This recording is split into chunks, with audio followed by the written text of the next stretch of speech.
शतभिषा नक्षत्र कुंभलग्न त्रयोदशी तिथि शनिवार दिन पड़िथिबारु महाबारुणी स्नान जोग पड़िथाए। आदि सकाळ एही जोग पड़िथिबारु जाजपुर तदाश्वमेध घाटरे प्रभावित होइथिबा बैतरणी नदी रे जाजपुर जिला समेत ओडिशा प्रदेश और भारतर विभिन्न प्रदेशरू श्रद्धालु भक्त माने आसी स्नान करने सह पितृपुरुषों उद्देश्य पिंडदान करथिले।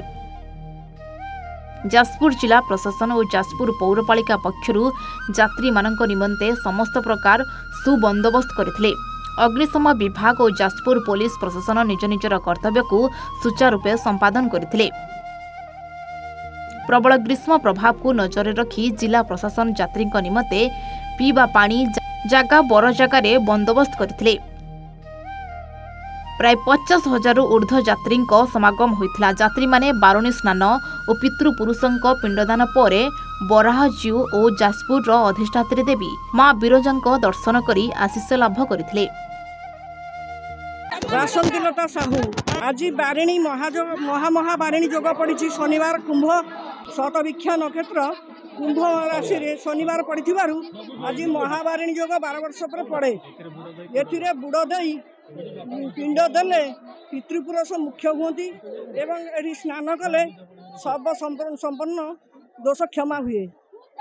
एथिपाई आम समस्ते बारिणी जोग समागम बहु लोक होती मुझे पिंड देवाक आसी। सरोज कुमार पति पुरोधा बराह बिरजा जोग विषय कह गले भगवती बिरजा एवं परब्रह्म स्वरूपाय बराह बैतरणी नदी कूल अवस्थित। बैतरणी नदी गंगा ठू 12 वर्ष बड़। तेणु बैतरणी नदी पुण्य विषय कह गले तप्त बैतरणी जोटा कि स्वर्गर गंगा मध्य कहले अत्युक्त हेब ना। तेणु ये जो महाजोग पड़े आज महाबारुणी जोग पड़ी। सनातन साहू बैतरणी महाजोग पड़ुची। यही जोगरे पितृमातृ मान को श्राद्ध देले जो माने मृत से श्राद्ध देले से वैकुंठपुर को जाए।